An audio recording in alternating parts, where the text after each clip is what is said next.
Kelly Nash, joined by NFL and Georgia Tech great Dorsey Levens. Clemson, the better team today, beat the Hokies 38-17. We're always talking about this explosive Clemson offense, which we'll get to in a minute. But Dorsey, the defense, story of the day for these Tigers, made crucial stops, crucial picks. What was it about this Brent Venables defense that got to the Hokies so well today? The thing that stands out to me is that Brent Venables did his homework, understanding that Virginia Tech's offensive line was banged up, in particular at center, the guy who makes all the calls and gets all the offensive linemen on the right page to make the correct blocks.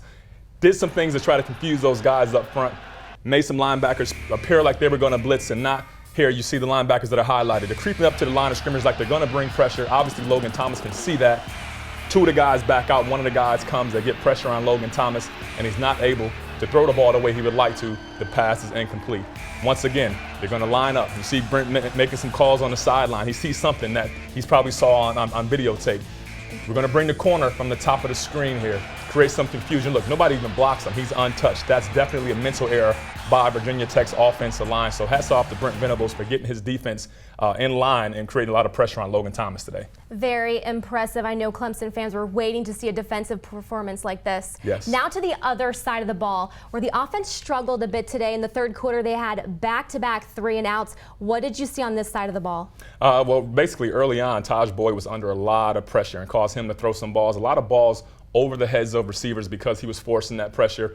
Clemson's offense didn't put up the numbers we're accustomed to them seeing, usually 525 yards per game of offense. Today, only 295, 230 below their season average. But what they did do was run the ball pretty effectively. Taj Boyd, season high, 20 carries, 2 rushing touchdowns. Andre Ellington, almost 100 yards rushing. They ran the ball extremely well, just didn't pass it like we're accustomed to seeing them do. Talking about passing, Sammy Watkins, we've got to bring him up. He had more yardage than usual this season, but it looks to me like they're using him as a decoy.